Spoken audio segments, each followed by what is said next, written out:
آؤ ذرا میرے کریم آقا و مولا صلی اللہ تعالیٰ علیہ وآلہ وسلم کا ایک عمل مبارک دیکھیں کہ پیارے آقا و مولا صلی اللہ تعالیٰ علیہ وآلہ وسلم اس حدیث پاک سے نبی پاک کا علم دیکھیں تو وہ بھی سمجھ میں آتا ہے، اس حدیث پاک سے عظمت مصطفیٰ سمجھے تو وہ بھی سمجھ میں آتی ہے، اس حدیث پاک سے ایصال ثواب سمجھے تو وہ بھی سمجھ میں آتا ہے۔ میرے کریم آقا مولا صلی اللہ تعالیٰ علیہ وآلہ وسلم ایک قبرستان سے ایک جگہ سے گزرے تو 2 قبروں پر عذاب ہو رہا تھا۔ نبی دو جہاں صلی اللہ تعالیٰ علیہ وآلہ وسلم نے فرمایا،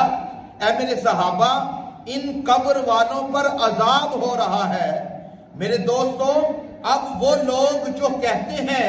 کہ آمینہ کے لال کو نبی پاک صلی اللہ تعالیٰ علیہ وآلہ وسلم کو کل کا پتہ نہیں، رسول اللہ کو یہ نہیں پتا قبر میں کیا ہوگا، اور بھائی قبر کے اندر اگر کسی کو تکلیف ہو رہی ہے، قبر کے اندر کسی پر کوئی سختی ہے یا آرام ہے، میرے کریم آقا کو ان کی نگاہ کا یہ عالم ہے۔ میرے کریم آقا قبر سے گزرتے ہیں تو میرے کریم آقا جان لیتے ہیں کہ قبر کے اندر عذاب ہو رہا ہے یا اللہ کی رحمت اتر رہی ہے۔ پھر آگے نبی پاک صلی اللہ تعالیٰ علیہ وآلہ وسلم نے فرمایا، یہ تھا میرے کریم آقا کا قبر کے اندر جو احوال ہیں ان کا علم۔ اب میرے کریم آقا کو ماضی کا کتنا علم ہے؟ نبی پاک صلی اللہ تعالیٰ علیہ وآلہ وسلم نے فرمایا، اے میرے صحابہ کیا تمہیں پتا ہے کہ ان پر یہ سختی کس وجہ سے آئی؟ یا رسول اللہ کس وجہ سے آئی؟ میرے کریم آقا نے فرمایا کہ ان میں سے ایک بندہ چغلی کیا کرتا تھا، دوسرا بندہ پیشاب کے چھینٹوں سے نہیں بچتا تھا۔ پتہ یہ چلا کہ جو بندہ ماضی میں جو گناہ کرتا ہے، رب کریم نے آمینہ کے لال کو یہ شان بخشی کہ رسول اللہ جانتے ہیں کہ یہ میرا امتی کیا کرتا ہے، کیسے کام کرتا ہے۔ پھر میرے کریم آقا کا مستقبل کا علم دیکھیے، میرے کریم آقا نے نا جو نا وہ تر شاخیں ان کی قبر کے اندر گاڑ دی، رکھ دی، اور رسول اللہ نے فرمایا جب تک یہ شاخیں تر رہیں گی رب کریم ان کی قبر پر اپنی رحمتوں کو نازل فرماتا جائے گا۔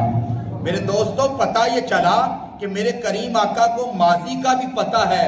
حال کا بھی پتہ ہے، مستقبل کا بھی پتہ ہے۔ اور یار جس قبر پر میرے کریم آقا کھڑے ہو جائیں اور دعا کر دیں، ذرا خیال تو کریں ان قبر والوں پر رب تعالیٰ کی کتنی رحمتیں اترنے والی ہیں۔ اس حدیث پاک سے پتہ یہ چلا کہ بندہ مومن کی شان یہ ہے کہ وہ اپنے مرحومین جو دنیا سے چلے گئے، اب میرے دوستوں دیکھیے نا کہ نبی دو جہاں صلی اللہ تعالیٰ علیہ وآلہ وسلم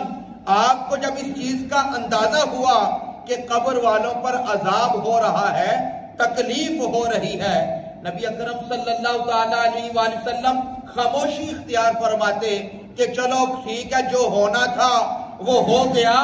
نبی پاک صلی اللہ تعالیٰ علیہ وآلہ وسلم نے ایسا نہیں کیا، بلکہ اپنے عمل کے ذریعے بتا دیا کہ جب تمہیں پتا چلے یار کہ قبر کے اندر یہ معاملات ہیں تو تم نے کوشش کرنی ہے جتنا ہو سکے اس قبر والے کے لیے دعائے مغفرت کرنا، ان کے لیے